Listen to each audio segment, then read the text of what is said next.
Morda. Začnemo z imenom Pavel Medvešček, ki je moj kolega, kateri je končal šolo za umetno obrt v Ljubljani. Jaz sem nadaljeval šolo za oblikovanje v Križankah.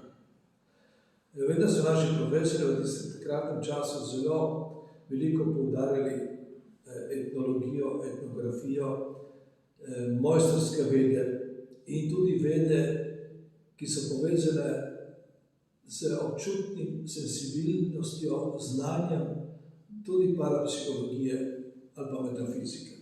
No, on je opisal, kaj je vrtin ali vrtin, to je metatizem, ki se pojavlja v venetih in pa benetih, vedno gre za isto, samo izgovor ima drugačen. Tukaj pa gremo za tri glav.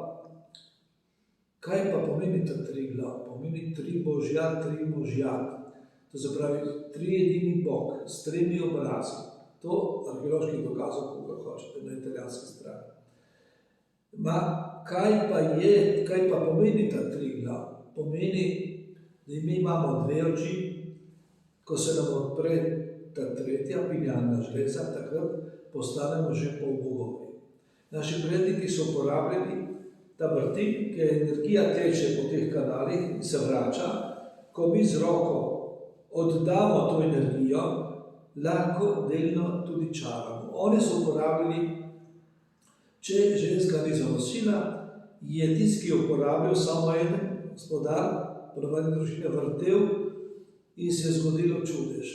Tudi krava je zanosila. Potem, ko so semena uporabljali, so vrteli.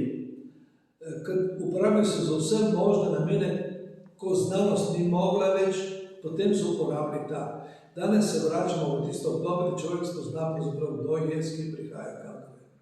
In moram reči, da jaz je napravil, dal delati mojstru Špacapanu, da je to izdelal.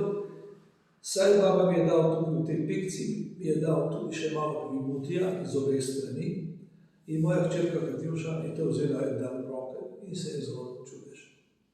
In od takrat smo jih začeli tudi v galeriji ponujati, oziroma ponuditi. In je že veliko ljudi iz tujine tam prišlo in jih nakupovalo in jih uporabljajo. Pomaga pa tudi samemu sebi, da lahko gre v spiritualno življenje, ker je bistvo človeka.